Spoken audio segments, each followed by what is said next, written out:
அன்பான வணக்கம். எல்லாரும் எப்படி இருக்கீங்க? நல்லா இருக்கீங்களா? நான் ரொம்ப நல்லா இருக்குங்க. உங்கள் ருத்ரா பேசுறேன். தொழில் பயிற்சி வீடியோவில் இன்னைக்கு ஒரு செய்முறை விளக்கத்தை தான் பார்க்க போறோம். அது எப்படின்னு கேட்டீங்கன்னா, எல்லா வீட்லயும் எல்லா காலகட்டத்திலயும் தேவைப்படக்கூடிய ஒரு பொருள். எப்பவுமே தேவைப்படக்கூடிய ஒரு பொருள். அது ரொம்ப சிம்பிளா எப்படி நம்ம தயாரிக்கலாம், நம்ம வீட்டுக்கும் பயன்படுத்திக்கலாம், அதை தொழிலாவும் கொண்டு போலாம். சரிங்களா? அதைத்தான் நம்ம இன்னைக்கு பார்க்க போறோம். அதுக்கு நிறைய பொருள்லாம் தேவைப்படலைங்க. 2 பொருள் தான் தேவைப்படுது. எப்பவும் போல உங்க பக்கத்துல இருக்கிற கெமிக்கல் கடையில நீங்க வாங்கிக்கலாம். சரிங்களா? இதோட பேர் பார்த்தீங்கன்னா ஃபெல்ஸ்பார். இது ஆல்பா ஒலிஃபின் சல்ஃபனேட்.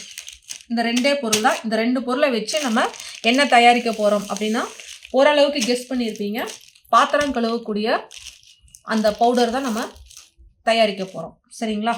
இது எவ்வளவு இருக்கு, எவ்வளவு நம்ம வாங்கியிருக்கோம், இது எவ்வளவு சேர்த்தணும் அப்படிங்கிறத நான் உங்களுக்கு காமிக்கிறேன். இதெல்லாம் பவுடர் செய்முறை சொல்றோம். அது எல்லா நேரத்திலையும் எல்லாரும் வாங்குவாங்களா நீங்க நினைக்க வேணாம். இதோட தேவைகள் அதிகமாக இருக்கு. எல்லாரும் டிஷ்வாஷ் ஜெல்லை மட்டும் பயன்படுத்துறதுல இந்த மாதிரி பவுடரையும் பயன்படுத்துவாங்க. குறிப்பா நீங்க உங்களோட பித்தளை பாத்திரங்கள் இதெல்லாம் கழுவுறதுக்கு ரொம்ப நல்லாவே இருக்கும். சரிங்களா?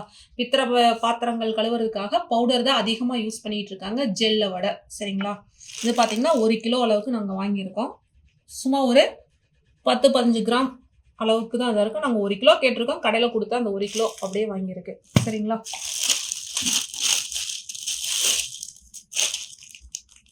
AOS இது ஒரு அளவாக நம்ம எடுத்துக்கலாம். முதல்ல இந்த ஃபெல்ஸ்பார்ங்கிறத நம்ம கொட்டிக்கலாம்.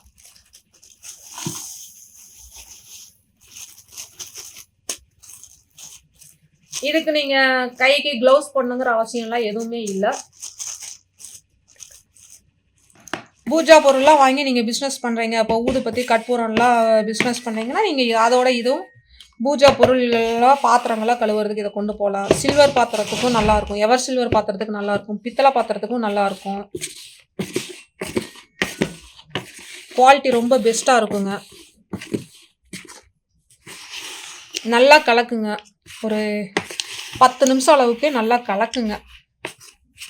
கெமிக்கல் ஐட்டத்தை பொறுத்த வரைக்கும் நீங்கள் எந்த அளவுக்கு நல்லா அந்த மிக்சிங் கொடுக்குறீங்களோ அந்த அளவுக்கு தான் உங்களுக்கு நல்ல ஒரு அந்த பொருளோட தரம் உங்களுக்கு உருவாகும். கட்டி தட்டாமல் கலக்குங்க.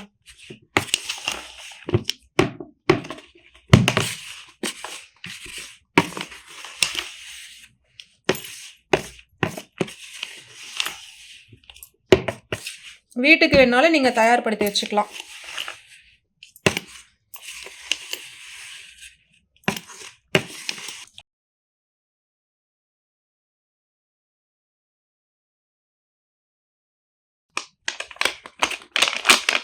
பார்த்தீங்கன்னா 1/4 கிலோ பேக்கிங் தான் நான் போடுறேன்.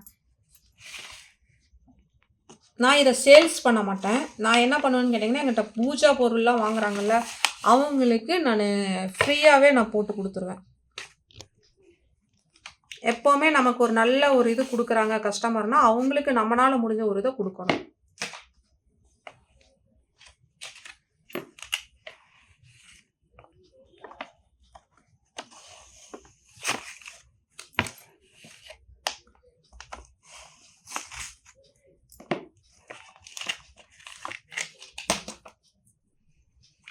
ஃப்ரீயாக தான் கொடுக்குறோம் அப்படின்ட்டு இடையிலலாம் குறைக்கக்கூடாதுங்க.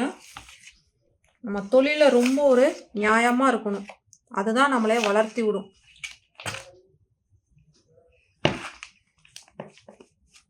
அதுக்குன்னு நிறையா போட்டு நமக்கு நட்டத்தை உருவாக்கிக்க கூடாது. ஓகேங்களா?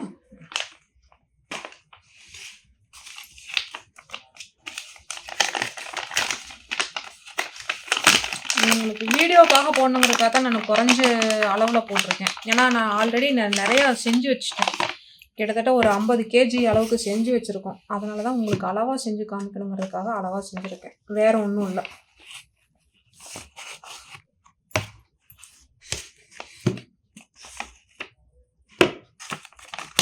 இதுக்கு இந்த வீடியோவுக்கு நீங்கள் பாருங்கள், நிறையா கமெண்ட் கொடுங்க. அடுத்து என்னென்ன தொழில் சார்ந்த வீடியோக்கள் கொடுக்கலாங்கிறதையும் சொல்லுங்கள். லைக் பண்ணுங்கள். உங்களுக்கு தெரிஞ்சவங்களுக்கும் ஷேர் பண்ணுங்கள். நம்மளும் நல்லா இருப்போம், நம்மளை சார்ந்தவங்களும் எல்லாரும் நல்லா இருக்கணும். ஒன்று அவங்க தொழில் ஆரம்பிக்கலைனாலும் கூட இந்த மாதிரி பொருட்களை அவங்க வீட்டிலையும் கூட செஞ்சு அவங்க வீட்டு தேவைகளுக்கும் கூட அவங்க பயன்படுத்திக்கலாம். ஏன்னா பொதுவாக இந்த மாதிரி ஹோம் கேர் ப்ராடக்ட் எல்லாமே நம்ம அந்த செலவுகளை குறைஞ்ச ஹோம் கேர் ப்ராடக்டில் நம்மளே ஓரளவுக்கு செஞ்சு பயன்படுத்தும் பொழுது நிறைய பணத்தை சேமிக்கலாம். அதுவும் கூட உங்களுக்கு ஒரு எளிய சின்ன வருமானம் தான் வைங்களே.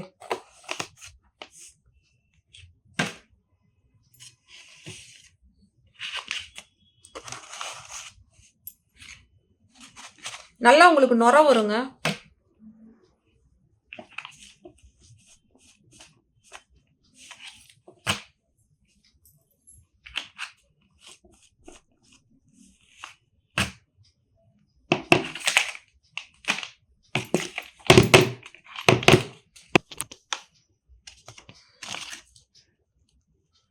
இப்போ பார்த்தீங்கன்னா 4 பேக்கெட் வந்துருக்குங்க. சீல் பண்ணிடணும். நான் இது கிஃப்டாக கொடுக்கறனால இதுக்கு எந்த ஒரு ஸ்டிக்கரும் போடல. நீங்கள் அதை தொழிலாக கொண்டு போகிறீங்கன்னா சின்ன ஸ்டிக்கராக போட்டுக்கோங்க, சரிங்களா? உங்களுக்குன்னு ஒரு லோகோ, உங்களோட கடையோட இல்லை நீங்கள் எந்த பேரில் பிஸ்னஸ் செய்கிறீங்களோ அந்த நேமை போட்டுக்குங்க. ஞாபகமாக உங்களோட ஃபோன் நம்பரை போட்டுருங்க. குடிசை தொழில்ங்கிறதையும் போட்டுருங்க, சரிங்களா? இதெல்லாமே குடிசை தொழிலோட சேர்ந்து வர்றது தானே. கெமிக்கல் எப்போவுமே ஹோல்சேலில் வாங்குங்க, கொஞ்சம் மொத்தமாக வாங்குங்க. வாங்க நம்ம சீல் பண்ணுவோம்.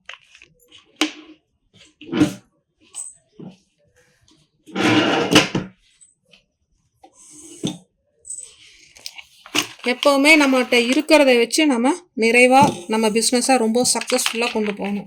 இப்போ இந்த பாருங்கள், பேக்கிங் பண்ணுறதுக்கு எனக்கு இடம் இல்லைன்னு நான் யோசிச்சுட்டு அதை ஒரு குறையாக நினைக்கக்கூடாது. மிஷின் மேலே தான், தையல் மிஷின் மேலே தான் இதை வச்சு நாங்கள் செய்கிறோம்.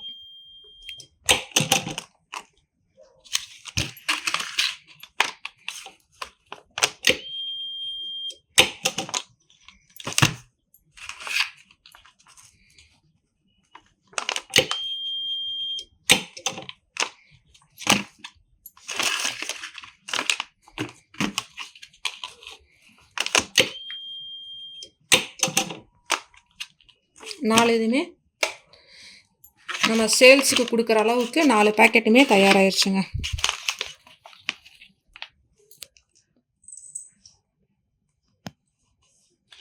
பாத்திரம் கழுவுற பொடி ரொம்ப எளிமையான முறையில் சிம்பிளாக நம்ம ரொம்ப விரைவாக நம்ம தயாரிச்சிட்டோம், ஓகேங்களா? இதோட ரிவ்யூ எப்படி இருக்குன்னு சொல்லுங்கள். வெறும் வீடியோ மட்டும் பார்க்குறதோட நிப்பாட்டிடாதீங்க. ஏதாவது ஒரு தொழிலில் நீங்கள் இந்த தொழிலுன்னு இல்லை, ஏதாவது ஒரு தொழிலை சின்ன அளவில் எடுத்து செஞ்சு வாழ்க்கையில் அடுத்த கட்ட ஒரு நகர்வுக்கு கொண்டு போங்க உங்கள் வாழ்க்கை பயணத்தை. மீண்டும் நல்ல ஒரு வீடியோவில் சந்திக்கலாம். நன்றி, வணக்கம்.